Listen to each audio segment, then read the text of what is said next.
Getrude, Matshe.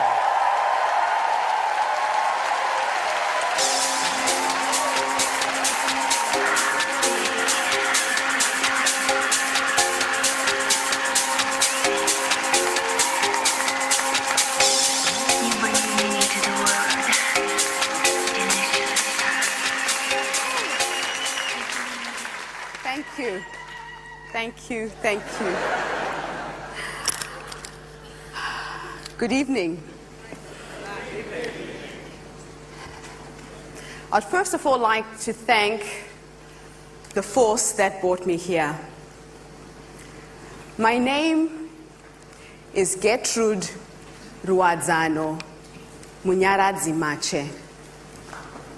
And I was born on one of the most fascinating continents in the world. Africa is a harsh continent, but it prepares you to live anywhere. I was born in a village with no electricity, no running water, sleeping on a grass mat. And when I look at life and where it is now, it's magical. I own companies that are doing well in New Zealand. I have my health, which is something a lot of people from my background don't have at the moment. I've come out of so much. I mean, I've survived one of the worst pandemics the world will ever see. Just that in itself is a miracle.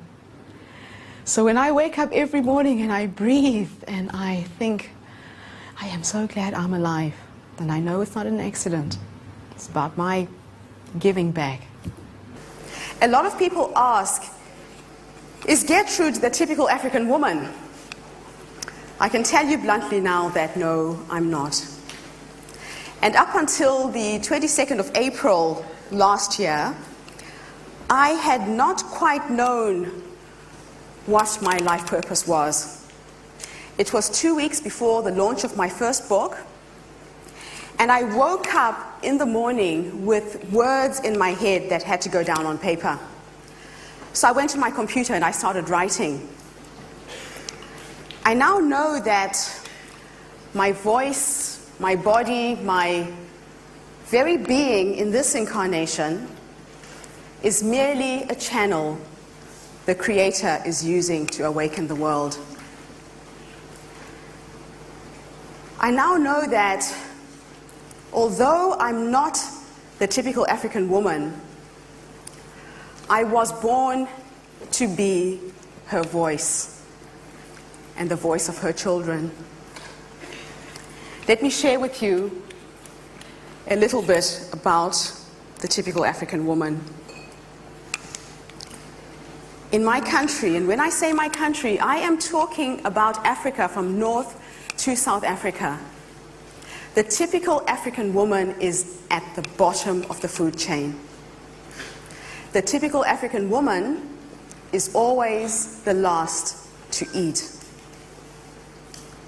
Her role in society is to bear the children, fetch the water, fetch the firewood, prepare the fire, prepare the food, prepare the fields for sowing, sow the seed and harvest. And in most situations, she does all this single-handedly. And at the end of her exhausting day, she is the last to eat the leftovers of her prepared meals. In my country, the typical African woman is physically and psychologically abused. Sometimes she is raped, and she is the personification of the downtrodden human being. Now, while all this is happening to her, she asks you, "Where are you, my father, when my education is sacrificed? Where are you, my brother, when I toil in the field and in the kitchen? Where are you, my mother, when my genitals are cut from my body with a sharp knife?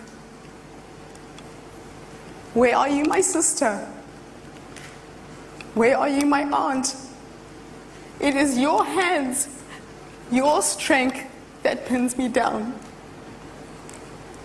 In times of war, when I am being gang raped by sometimes 5, 10 men, where are you, my brother, when I am violated? Where are you, my father? Where are you, my world? Where are you, my fellow human beings? Where are you, my God? Why do you allow this to happen to me?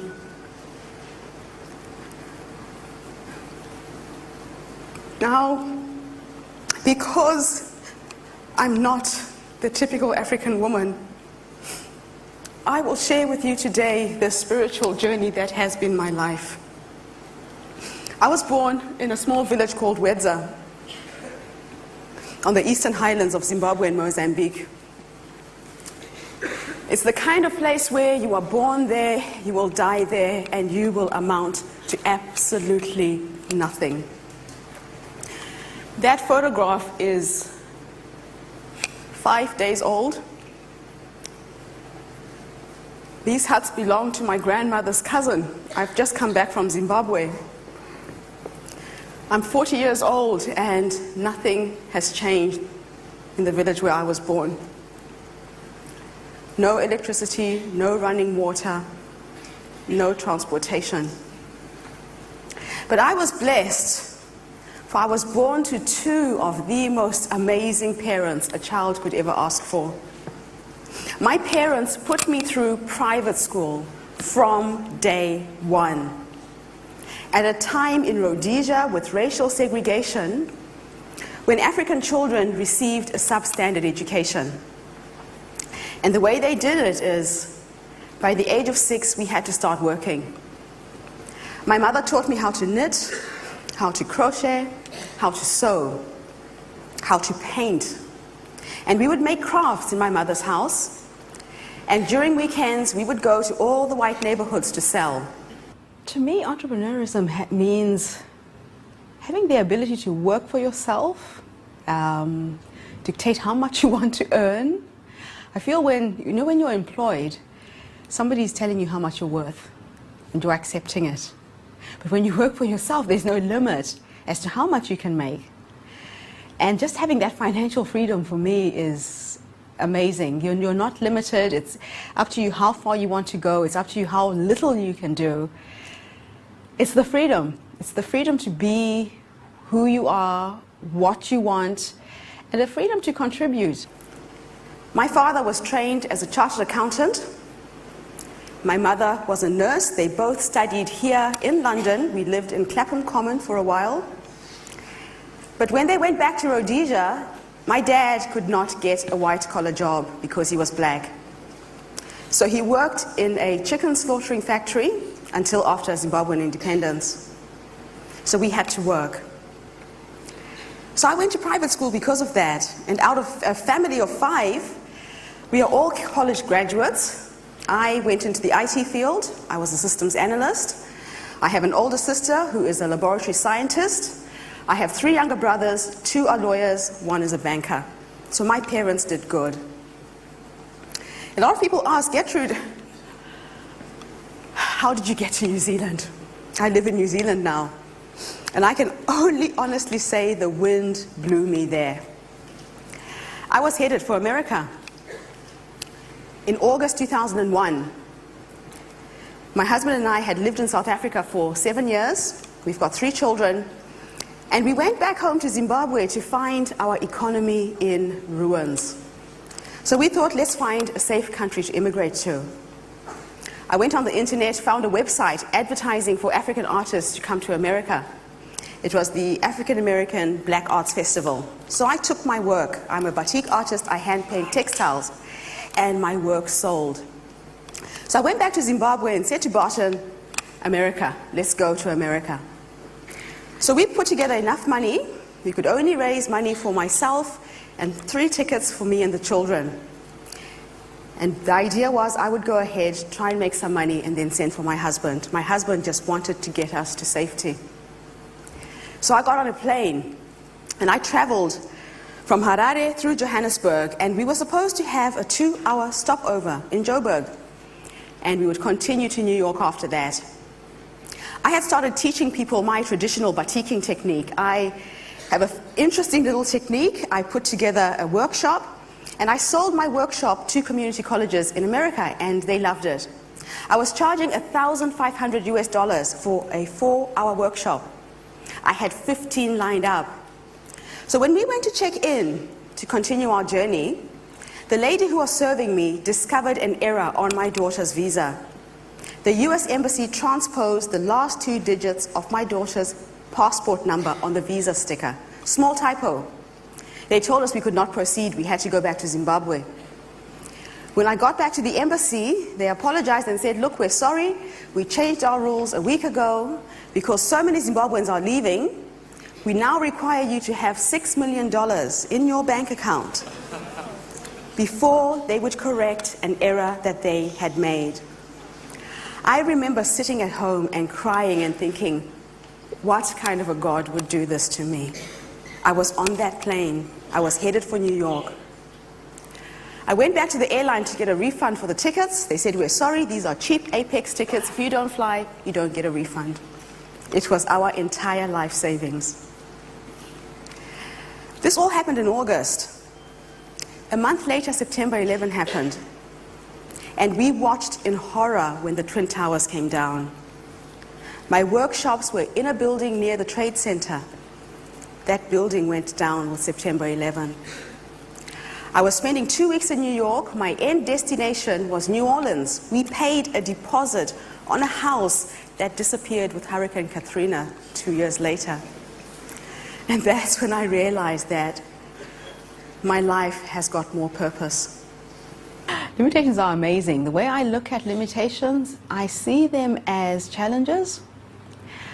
I see them as stepping stones to your success. And I keep trying to explain to people that the road to success is not from the bottom up. The road to success is a series of steps, a series of ups and downs and ups and downs. And whenever you hit that down, hold on to your seatbelt, because the only way from there is up. And if one could go into life with that mentality, then challenges just become part of the game. It's just part of the process. You can't have success without the challenges.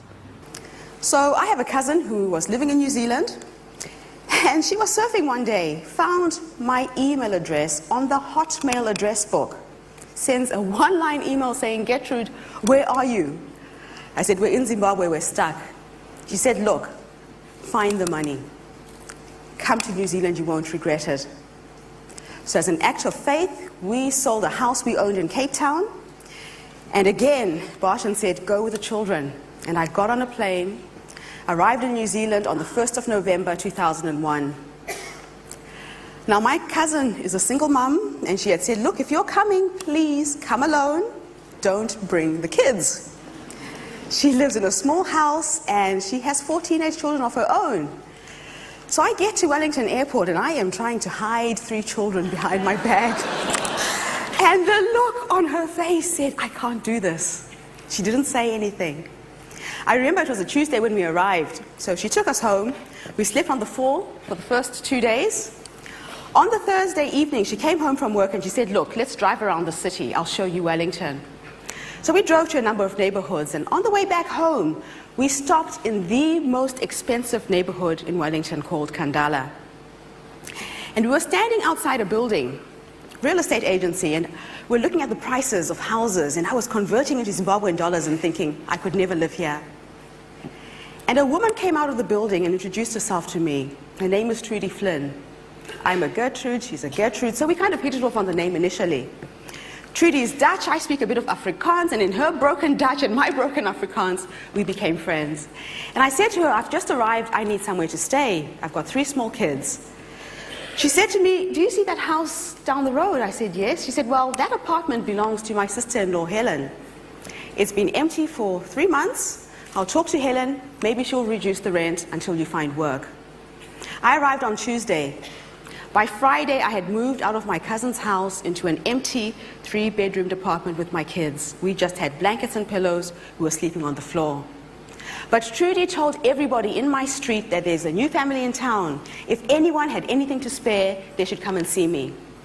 My neighbors came and knocked on the door and said, Getrude, I've got a bed, I've got a chair, a couch. By Sunday, I had a fully furnished house. I just had to say what I needed and it came. I remember it was November. I didn't have a washing machine or a dryer and I was hand washing everything. Nothing was drying. The kids were freezing and I ran out of towels. And I prayed that night and I said, God, I need more towels. I need more towels. I wake up in the morning and somebody has left a box of blankets and towels at my door. I just had to say it and it came. So I immediately started looking for work, sent my CV all around the country, and by the end of the second week, I had 3 interviews lined up. My biggest challenge was someone to look after the kids. My older 2 were 10 and 8 at the time. The little guy was only 3. Childcare is expensive in New Zealand when you don't have money. So I was in a supermarket and I was buying vegetables and thinking, how am I going to go for my interviews next week? And I attracted another lady who came to talk to me. She was Indian, and she said to me, excuse me, where are you from? I said, I'm from Zimbabwe. Turned out she was from Zimbabwe too. She just picked up on my facial features. So I started talking to her and I said, look, I've just arrived, I've got 3 kids, I've got to find work. And I broke down in the vegetable section of a supermarket in front of a total stranger and just started crying. And this girl just hugged me and she said, don't cry, don't cry. I came with my mother. If you trust us, we will watch your son for you when you go for your interviews. So I bought Trudy's son's car for $500. And I would drive 50 kilometers every single day to drop off my son, go for my interviews, and by the end of the second week, I had 3 job offers. So I took a job working as a systems analyst for a company that designed hospital software, and everything started to click into place. It took me 3 months to make enough money for my husband's ticket, so he came to New Zealand. But when he got to New Zealand, the Medical Council of New Zealand took 8 months to register him as a gynecologist. So he stayed at home for a couple of months and he said, look, I can't do this, I've got to find work. So we went on the internet and he found a job in Queensland, in Mount Isa. Anybody here from Australia? When he got there, he called home and he said, Getrude, stay where you are. He said, New Zealand is beautiful. They had put him in a small town in the back of the beyond. And he said, look, I'll commute back and forth until the registration goes through. But we didn't know it was going to take a whole year. So for the first year of my stay in New Zealand, I was there alone with 3 small kids, trying to hold down a full-time job, and I was losing it. So when Barton came home, I decided to approach my boss and try and renegotiate my work hours. I wanted to work from home in the afternoon, go to the office in the morning. So I walked into this man's office and I said, Derek, I need to renegotiate my work hours. And he just stood in his office and he said, look, make up your mind. It's either you stay or you go. He was in such a bad mood that day. And I stood in this man's office and I thought, well, he's asking me to choose between work and my children. I am a mother first, everything else second. My children are everything to me. And I sometimes think if I failed to be their mother, then I'm a total failure in everything else I do. And if it's something you're trying to pursue and your children are young, hold back if you have to. You can't give to anyone else unless you can give to your children. That's my advice. My children are not negotiable. And the only thought I could think of as I stood in this man's office was a saying that I had read in a book that morning that said, if a man kicks you on the butt, let it push you towards your goalpost. Only thing I could think of. And I thought, okay, maybe this is the kick in the butt that I need. For I had plan B. I had thought if he said no, I'll go back to my painting, I'll go back to my art and try and make a living from my art. So I resigned on the spot, got home and told my poor husband, who was still job hunting, that I quit my job. And I said, don't worry, I'll go back to my painting, we'll be fine. I've refused to choose. I juggle balls, I wake up early. Before I take my kids to school, my day normally starts at 4 a.m. and I get stuff done, then I drive my children to school myself. So you can have it all. You can find a balance if you want. And if you're fortunate like I am to have a supportive husband, and you have to, I guess, get your kids to also get involved in what you're doing. My kids are now teenagers. They run the household. I've taught them how to cook, they clean. I've got a 10-year-old son who does his own laundry. So you've got a support structure within the family. Your children are your biggest fans and they root you on. They want to see mom succeeding. And you're their role model. If they can't see you do it, who can they see doing it? So you bring them on board and you become the best example so that they can be the best example for their own children. So I started painting my fabric, and I painted 100 meters of fabric. Went all over Wellington trying to sell my fabric, and the fabric would not sell. Everywhere I went, people would say to me, "It's beautiful, but can you paint ferns?" Now, the fern is the national plant of New Zealand. It's everywhere. You find it on everything. Sometimes they would say to me, "Can you paint fish?" I come from a landlocked country. I was painting zebras and giraffes and elephants and African animals. And I was trying to sell an African product to the New Zealand market, and it just wasn't working. Then one night I had a dream. I dreamt of my grandmother, who I'm named after. Now, I don't know if anybody's noticed how my name is misspelled. Anybody pick up on that? My name is Getrude Matshe. There's an R missing in Gertrude. My grandmother was brought up in an orphanage.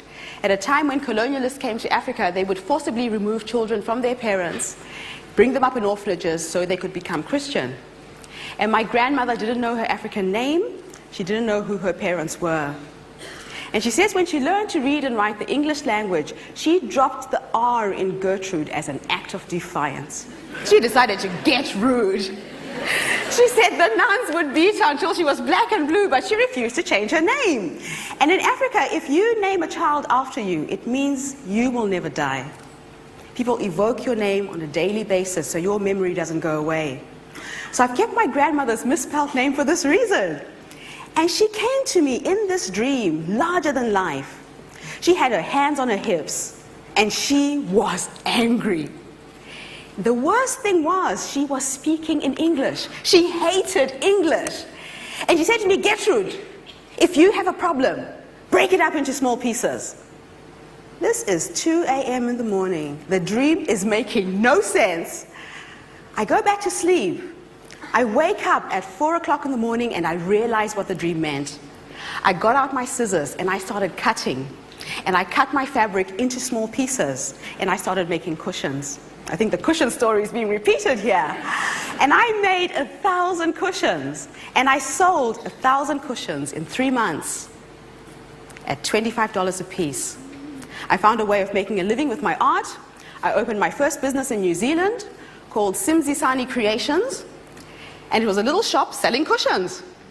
I ran this shop for a year. And at the end of the first financial year, I found I was making more money from the business selling my work on the internet. So I closed the shop and I took it home. But when I was in the shop waiting for customers to come in, I got a bit bored. So I did a bit of research on the internet. And I was looking for other business ideas to implement in New Zealand. And I wanted to open a recruiting agency for IT workers. IT was my skill. But the year I decided to do this, New Zealand took IT off the essential skills list, so I couldn't import those skills. But when my husband was job hunting, we saw hundreds of vacancies on the internet for health professionals. And I thought, well, what if I try a recruiting agency for health? So I wrote back to Africa to some of our friends, told them where we were, and 5 of my husband's colleagues said, yeah, we'll come to New Zealand and try it for a year. And I made $125,000 in 3 months, sitting in my bedroom slippers at home. The one thing I recommend is just take the first step. If you write things down, even if you were thinking of a business idea and you had the courage to just ink it, put it down on paper, you've already started. You've already taken that first step. They say that graveyards are the richest places in the world because they're full of people who had ideas, who didn't even have the courage to put it down on paper. My next business was called GM Global Investments. When we got to New Zealand, we did not have a cent.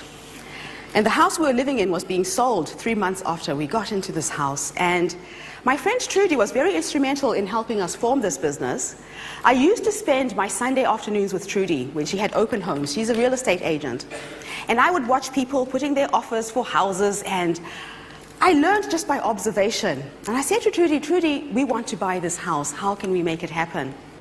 So take that first step, and what happens is once you ink it, you've brought that idea into physical reality. It's already here. And all you need to do is to look around for mentors, look around for people who've done what you've done, model on what other people have done, because all the knowledge you need is already here. She said to me, whose car is that? I had just bought myself a car on hire purchase. I owed a finance company $15,000. And I said, it's not mine, it's on HP. She said, well, I'm going to teach you a trick, but you need to trust me. She said, this is what you do. Go to the bank, get a personal loan to pay off the car. Take the car back to the car dealer where you bought it. Sell it back to them at a loss. Just come back with a check.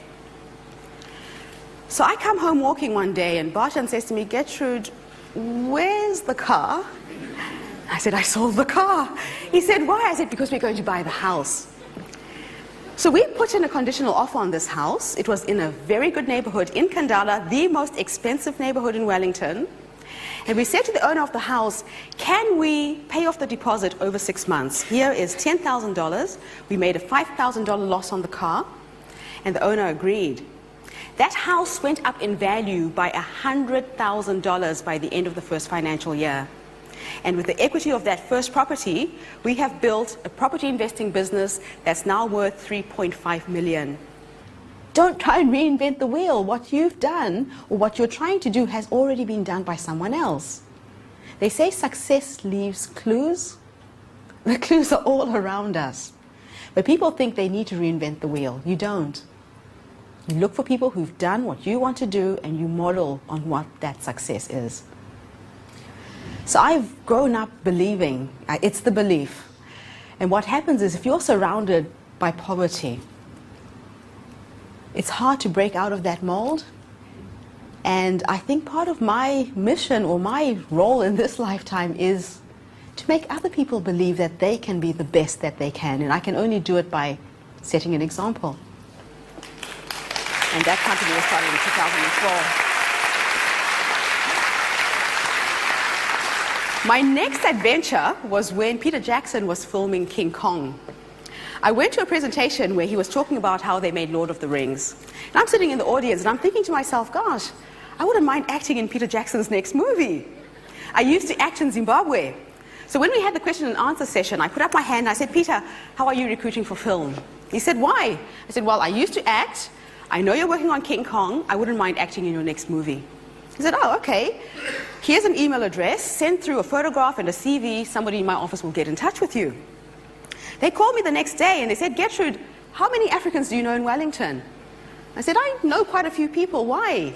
They said, we are looking for 300 African extras for one scene. And I thought to myself, this is a business. And I said, can I come and present a business case? I can come up with the numbers. They said, sure, come on Tuesday. I met him on Thursday. And in one weekend, we ran all over Wellington with cameras, on the bus, in the train, in the street, stopping people and telling them about the opportunity. But the way we did it in the end was we got hold of our 50 friends and we asked them to get hold of their 50 friends. And we would get to people's houses and there would be queues of people waiting to have their photographs taken. And we registered 400 African extras in one weekend. They filmed that scene. Has anybody watched King Kong? Yeah. The Skull Island scene. I did not get a part in that scene. Peter Jackson said I was too fat. Yes. Everybody in that scene is very tall and slim and lean. But what happened was, after they filmed the Skull Island scene, they called me again and they said, look, we're now in Auckland. We are looking for Caucasians of Jewish and Greek descent. Who do you have on your books? I had never never been to Auckland except in transit. So what I did is I sent out 10 emails to friends, and that email kept going and going and going. And in 2 weeks, we signed up 1,500 Caucasians of Jewish and Greek descent in Auckland alone. And that's when I discovered that there was a need for an agency to represent ethnic minority people for film and advertising. And that's what we do. I eventually got a part in King Kong. I was cast in the New York scene. Peter Jackson cast me as an uptown girl and a downtown girl. 2 roles. As the uptown girl, I was wearing makeup, fur coat, high heels. I was going to look good on big screen. As the downtown girl, I was a servant walking on the streets of New York after work. When I went in for my wardrobe fitting, they told me Peter Jackson had changed his mind, and I was only acting in the movie as the downtown girl. I was not amused. My husband Barton said I came home foaming at the mouth. I was ready to sue them. They gave me 2 roles and they did not explain why they took one away. I was ranting and raving for a week. Then I processed it and I thought, well, if there was an African woman walking on the streets of New York in 1930, that's when the movie is set, if she had my skin tone, she would have been a servant. So I gracefully accepted that role. I was there 17,000 kilometers away from Africa to represent her. And it was the best thing I have ever done for myself. I spent 2 weeks on set with Peter Jackson and I watched him spin his magic. The man is a magician. I resigned from work, hired a managing director to run my companies, and I went back to film school. And I did a course in TV and film production. And I'm now writing a screenplay based on my book, which I've written. So New Zealand has been good to me. My book is called Born on the Continent. The subtitle is Ubuntu. Ubuntu is a Zulu word that says a person is only a person through other people. I wouldn't be human unless you were human, acknowledging my humanity and vice versa. And if you use Ubuntu in everything you do, on the bus, sitting next to a stranger, looking them in the eye, saying hello and smiling, if you use Ubuntu in the workplace, paying attention to your staff, finding out what's happening in their family lives. If you used Ubuntu with your children, with your husband, for me, Ubuntu is the seed that I was born to give. And that's the underlying message in my book. To give you an example to illustrate this, if we are one organism, let's take, for instance, if I cut my finger, my white blood cells rush to that point to heal it. In a week's time, you won't even see there was a scar there. That's how human beings should be reacting to each other. Now, this book is a bit of a project in the sense that I watched the Oprah show in December 2004. Oprah went to South Africa. And we were having Christmas lunch. My parents had come from Zimbabwe. I had friends around. There was an excess of food everywhere. And a girlfriend called me and said, Getrude, switch on the TV. Oprah is in South Africa. And she was standing in a soccer field full of children, all of them HIV orphans. And she said, this is the lost generation of Africa. These are children who will never see the door of a school. Africa needs help. Watching that show brought back so many memories for me. I remembered all the children that I know personally. Between my husband's family and my family, we have an average of 100 HIV orphans. My grandmother had 34 grandchildren. 19 of us have died from HIV. They've each left an average of 4 to 8 children in a family without both parents. And I remembered them. And I thought, what could I do to help these kids? And I thought, maybe if I write my life story, my life has been amazing. What if I write an inspiring story, which is my spiritual memoir, and share that with people, and try and sell 100 copies of my book a month, and send that money to Zimbabwe, and just give it away unconditionally? A lot of organizations, especially big corporations, don't really give back to society. They make a lot of money, and in the process of making money, money doesn't quite filter back to where it should. And what I'm seeing is a lot of entrepreneurs do have that social conscience. And that's what I think business should be. So I got off my butt, and I wrote my book, and I finished it in 2 months. And I started marketing my book. It's a self-published book. I went all over Wellington. Today is my 621st presentation in 6 years. That's the number of groups I've spoken to.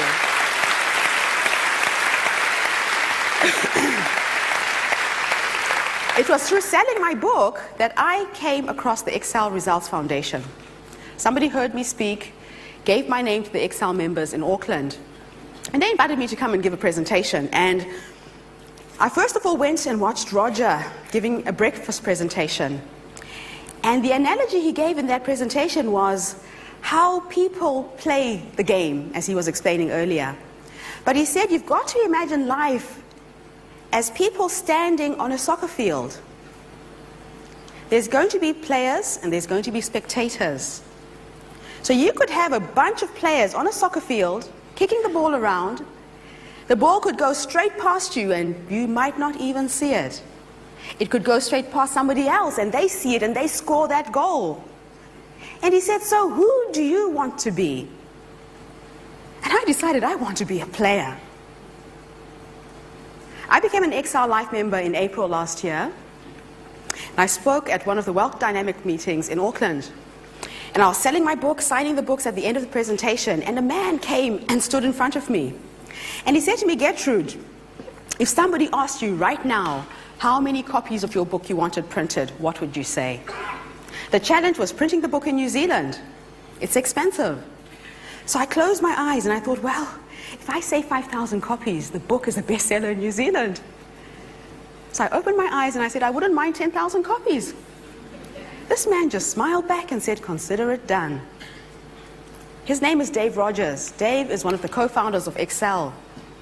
He found me somebody who financed the printing in Singapore, and he said, so long as you keep selling, we will keep printing. And that's when the vision got bigger.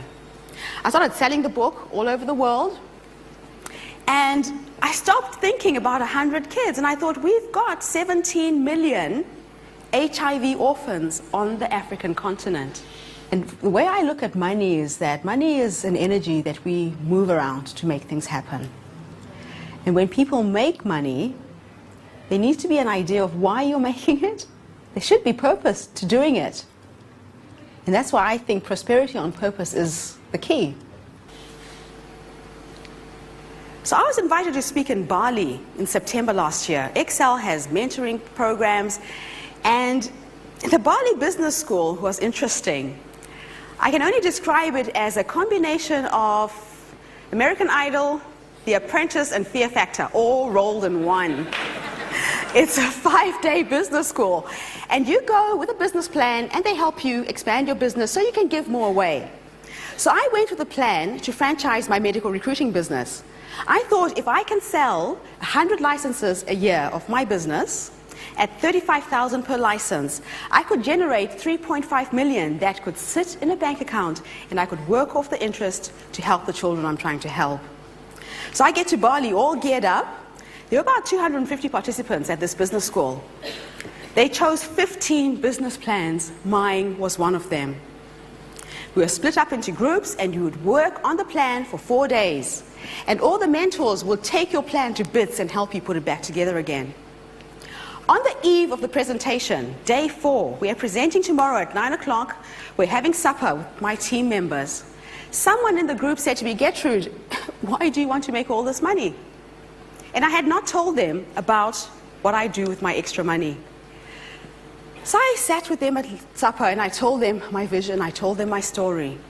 Someone else in the group said, so why are we presenting about Medical Recruiters of New Zealand? We should be presenting about this foundation you're thinking of forming.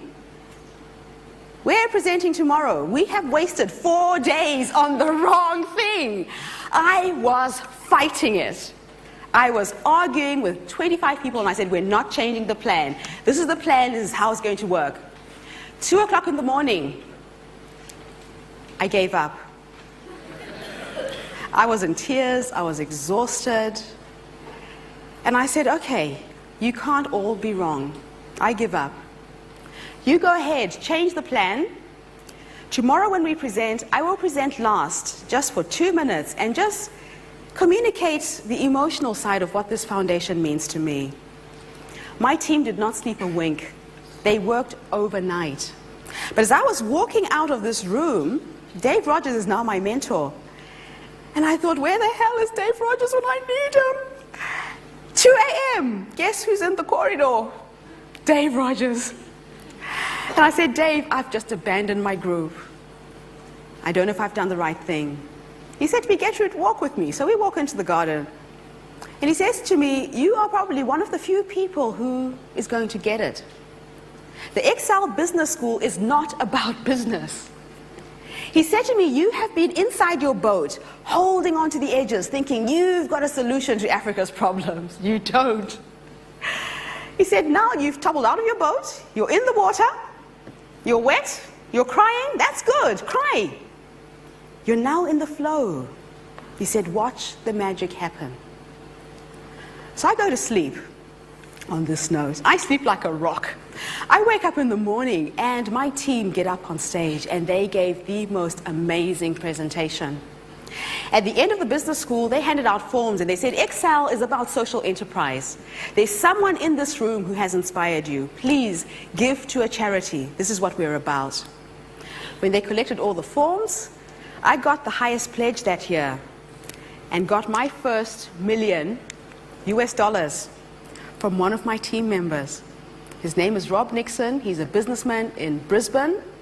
And he pledged the first $1 million to the Africa Alive Education Foundation. One individual.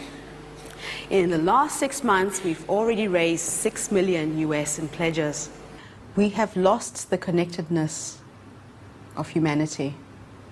And that's how business is driven at the moment. And if we could go back to working together, thinking together, being together, business would be amazing, because then we're doing it not just for ourselves, but for those around us. And that's when my vision got bigger. And it keeps getting bigger.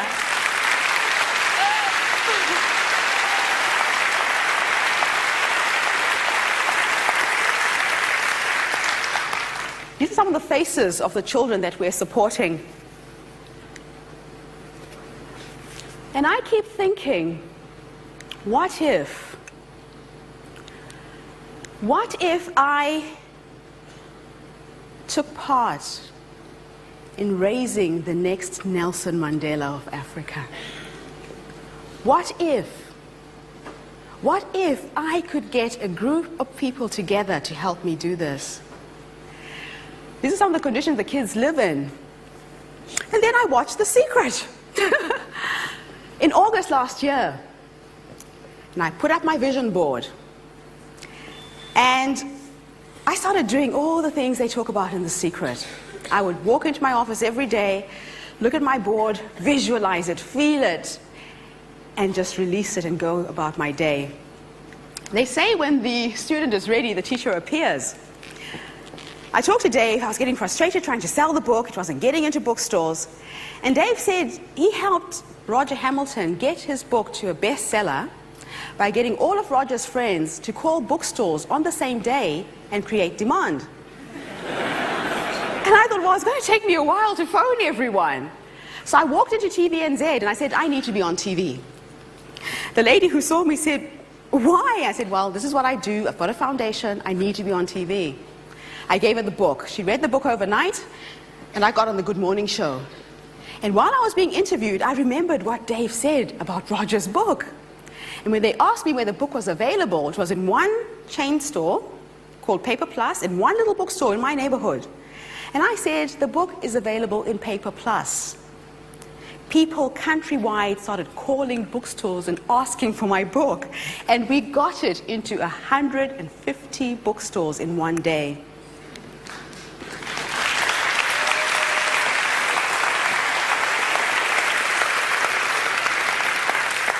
So these are the two amazing people who have pledged the $6 million US. And when I asked Rob Nixon why he did what he did, he said to me, Getrude, I make millions of dollars every single year, but I don't have purpose. He said, by helping you, my life is going to have purpose too. So I'll support you in everything you're doing. Tamir is from the United States. I met him in Los Angeles. He heard me speak, came up and pledged the next $5 million US. Now, the last chapter of my book is my obituary. I wrote down everything I want to achieve from now until I die at 100 in 2067. People thought I was crazy when I published, but everything has started to come true. I'm writing a screenplay. Everybody who's acting in the screenplay is acting for free as an act of charity. I have written specific roles for specific actors. November last year, my 17-year-old son gets picked to act in a movie pilot in Wellington. He goes for the auditions, he gets the part. We discover Denzel Washington is the director, and Denzel is acting as my husband in my movie. And I thought, oh my gosh!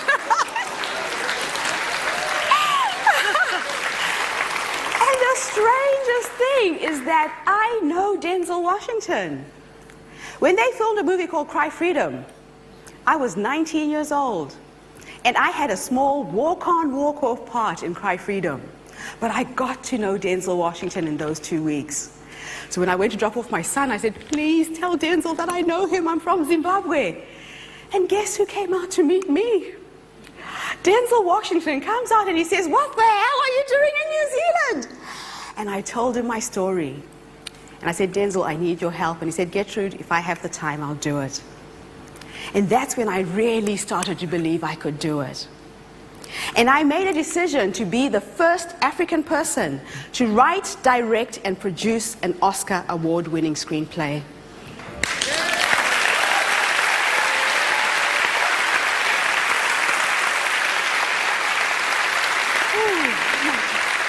A lot of stories have been told about Africa, but never from an African perspective. Never. I'm always disappointed when I watch these movies because they're not told from our eyes. So I've gone ahead and written my Oscar acceptance speech. And we are winning 8 Oscars. And this is my most favorite quote. One of the most wonderful things about life is that you have a chance to write the script, be the director, and star in your own epic. I do believe it's going to happen. And then I thought to myself, who are the best self-published authors in the world? Went on the internet, Jack Canfield, Mark Victor Hansen jumped up. So I cut out their pictures, put them on my vision board, forgot about it. And I thought, these 2 men have got my how. I want to meet them. They have my how. They're going to show me how they sold 100 million copies of their book. A month later, I get a call from Los Angeles. My mentor, Dave Rogers, was in LA, and he was meeting with Mark Victor Hansen. And he said to me, Gertrude, I'm meeting Mark. Can you come to LA? So I get on the plane, and I fly to Los Angeles. And I had downloaded the secret website, Check, and I had filled it out with $3 million.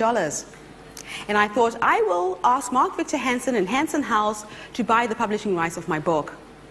So I gave a presentation, and at the end of the presentation, I plucked up the courage and I got up and I said, Mark, I've come from New Zealand and I have an amazing opportunity for you.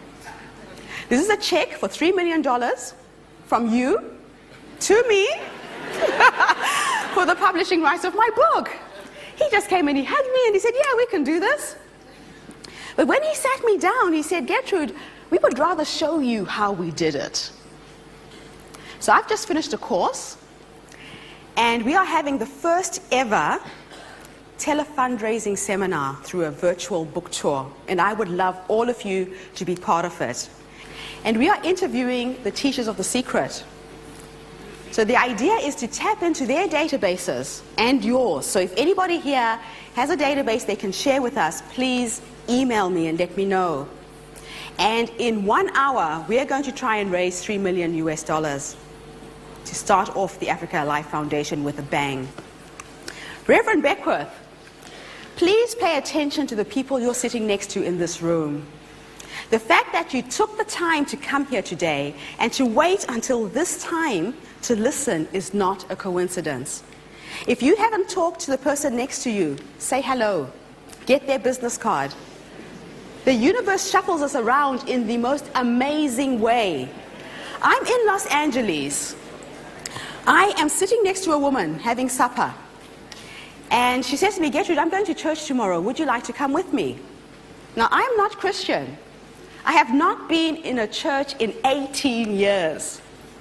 Something in my heart says, go to church. You need to pray. So I agreed to go to church with this woman. We arrive at Agape Spiritual Center. And I thought, oh my gosh, this is Reverend Beckwith's church. I've watched The Secret. So I dashed to his office and I talked to his PA and I said, please, can I meet Reverend Beckwith? I've watched The Secret. And she said, look, I'm sorry. He meditates. He doesn't talk to people before a service. Maybe he'll talk to you afterwards. So the service starts. This is a congregation of 10,000 people. I'm sitting in the back somewhere. Halfway through the service, he puts his hand in his pocket. And he must have felt my business card. He pulls it out and he says, we have an interesting woman who's come all the way from New Zealand. And looking at her card, she's a motivational speaker. Do we want to be motivated from New Zealand today, he says. I get to speak in Reverend Beckwith's church in front of 10,000 people. The checks are still coming in from the people from that congregation. Life is magical. And I got my book into the first bookstore in the US, which is at Agape Spiritual Center. I just gave him a box of books, and by the time I came back to negotiate the price, there it was, sitting next to the Laws of Attraction, and the Dalai Lama, and The Secret. When you live in an attitude of gratitude, you stop and you think, what do I have? And you look at your husband, you look at your children, you look at the roof over your head, you look at the little things that we normally don't see as something you should be grateful for. And when you start living in an attitude of gratitude, anything else you want is possible because you're happy with what you already have now. That's the trick. That's the message. That's the how. Then I met Jack Canfield. I've just flown in from Phoenix, Arizona. I did a course with Jack called The Breakout to Success a week ago. And Jack has agreed to come on board for my telefundraising seminar. And all of the teachers of The Secret are manifesting. My coming here today is another amazing thing. I came to speak in March, and I spoke to a group of about 100 people. Who were there? Is anybody here? Show of hands. Thank you for coming again. And at the end of my presentation, Daniel said, Getrude, we've got to bring you back to London. And the next time you come, we will have 500 people in the room for you. Week after I get home, he calls me up and he says, you won't believe I have an opportunity to bring Bob Proctor to London. And I would love you to be one of the speakers at this event. That's why I'm here today.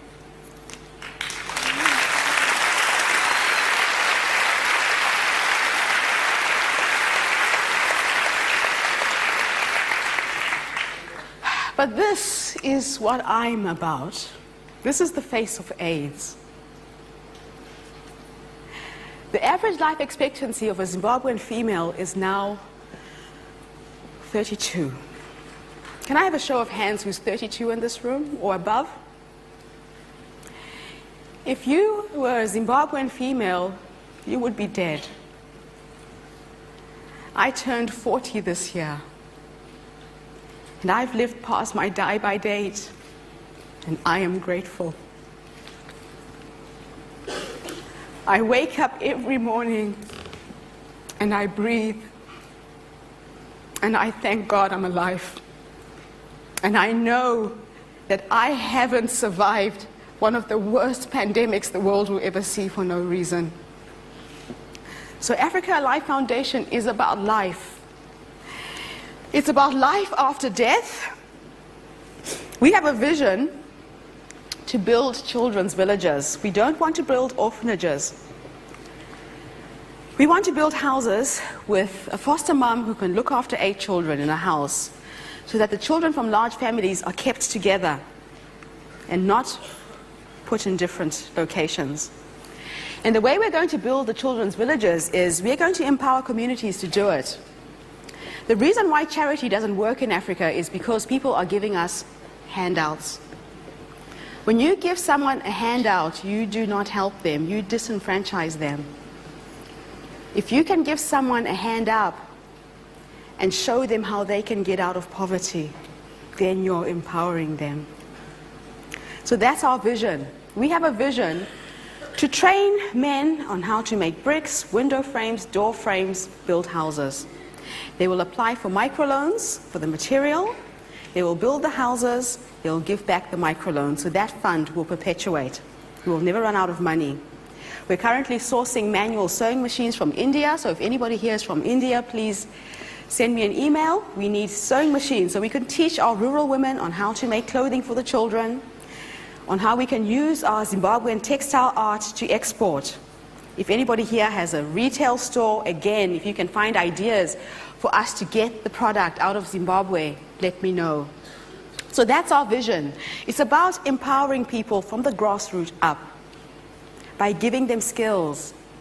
We live in a world of abundance. But for some reason, humanity has decided there isn't enough. There is enough. There's enough for everyone. And in giving, you receive. And I'm the living billboard for that. By giving, I am showered with blessings every single day. I wake up in the morning and I think, what's going to happen today? Because I just don't know. There is enough for everyone. Abundance, just believe there's enough to go around to make this world a better place. I've just come back from Zimbabwe. I was there 5 days ago. And I felt as if I had stepped back 100 years. The economic situation in Zimbabwe is heartbreaking. I found myself looking around at my relatives, at my friends, and realizing that somewhere in our history, someone sold us a lie. Someone told us that we are poor, and we believed it. Africa is probably one of the richest continents in the world. We have everything. We've got oil, we've got gold, we've got diamonds. We have everything we need. But we are trapped in this poverty consciousness that needs to be broken. Collectively, we've agreed to play this part.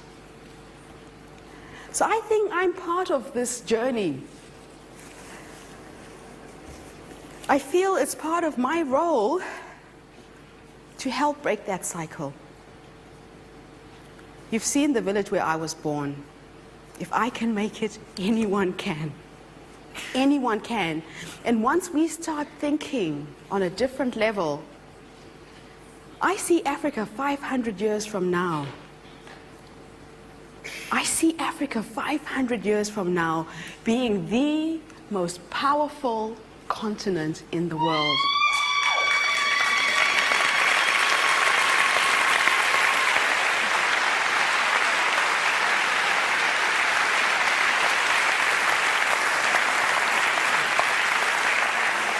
I could redesign the world. I would see equality. I would reinstill compassion.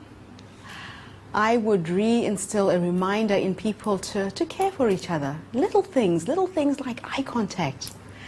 I come to London and people in London don't look you in the eye. It's the little things that make the world a better place. And I think if we had that connectedness as human beings, then there wouldn't be people dying of obesity in one part of the world and dying of starvation in another part. Because once you start refining your vision, it's like taking blinkers off your eyes. It's like looking at the world differently, just from a different perspective. And I found a way to make $2,000 in a day. It's going up now to $60,000 in a day. Anything's possible. And once you refine your vision, the world becomes so crystal clear. That's when you realize that everything you want is already here. The difference is that there's a very thin veil between us and what we want. And it's up to you to make that decision to reach out across that veil and pull it into your reality.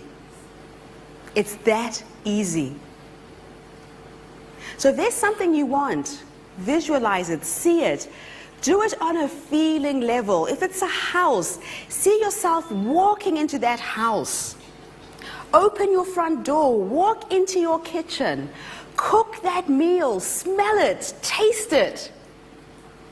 It works on a feeling level. So when I wrote my Oscar acceptance speech, I rehearsed it. I stand there, and when I went to LA the last time, I bought myself some fake Oscars so I can touch it and feel it every single day. And that's how you do it. And then the universe collapses and responds to everything you want. You start meeting all the right people. You start experiencing these amazing synchronicity and coincidences that put you on platforms like today. I'm standing here because I believed I could do it. I was profiled as star creator with the Excel profiling system. The star part of me is being on stage, speaking, acting. I could do this every single day. I love speaking.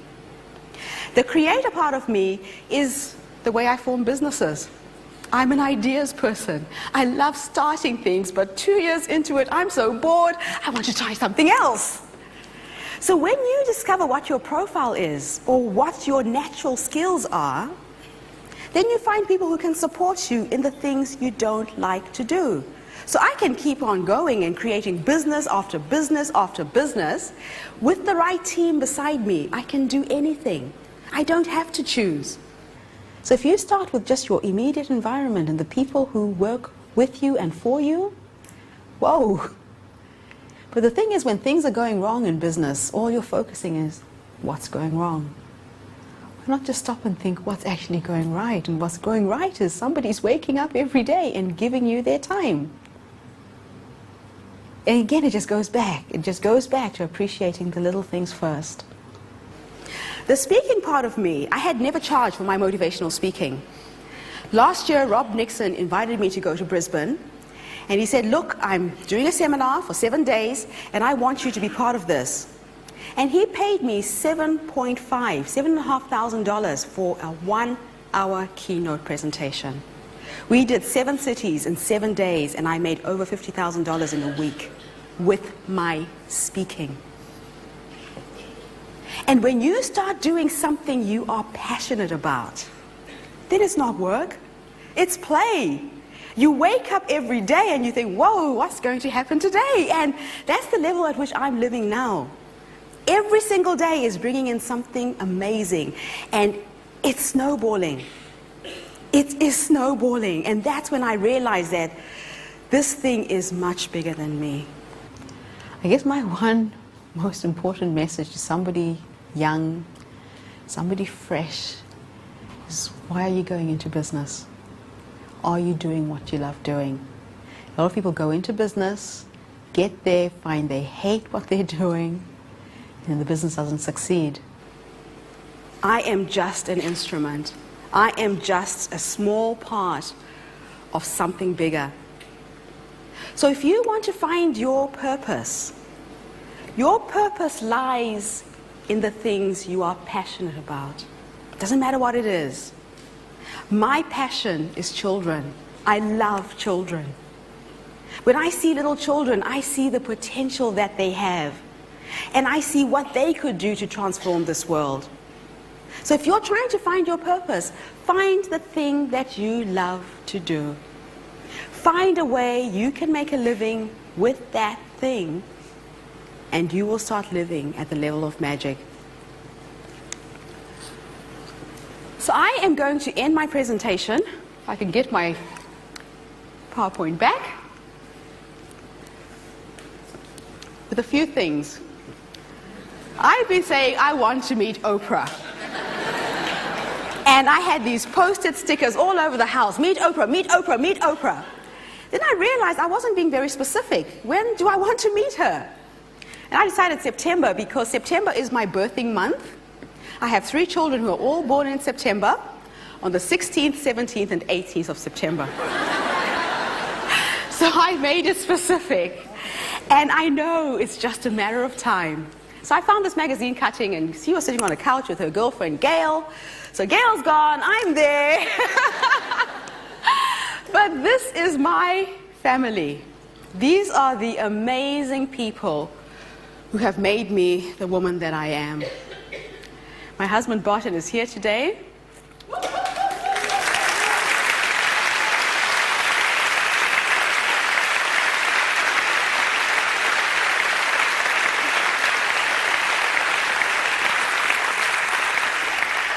And just as I said that I'm not the typical African woman, he is not the typical African man. Because if he was, I would not be flying all over the world doing what I do. He turns into the mother and the father when I'm away. And I love you for that.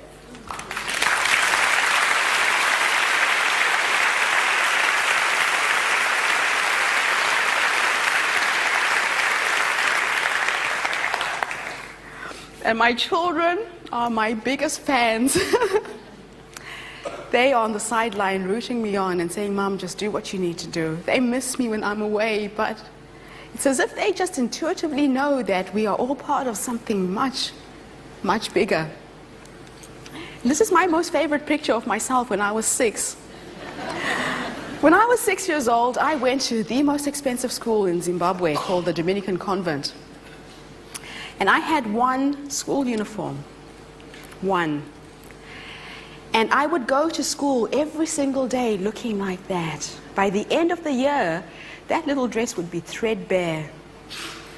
But my mother would say, just because we're poor doesn't mean we need to show it on our sleeve. Be proud. And at that age, I think that's when I started my visioneering. I used to clean out my father's wardrobe, shake out his pockets and get pocket money. And one day, I'm cleaning out the wardrobe and I find an old pair of shoes at the bottom of the wardrobe and I'm about to put them in the bin. Dad comes into the bedroom and he says, what are you doing with my shoes? I said, I'm throwing them away. He said, no, don't throw away those shoes. Those shoes are magic.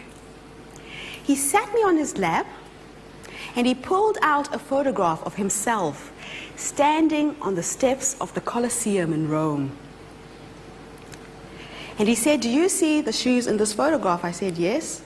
He said, these are the same shoes. He turned them over and they were completely soleless. My father went to Rome in the 60s with a pair of shoes that had no soles. He had to put newspapers to get there. And he said to me, all you need to do is dream. My parents made me believe I could do anything I wanted to do. My parents made me believe that dreaming is a good thing. If you can dream, and if you can dream big, all your dreams can become reality. And they have. I thank you for being here today.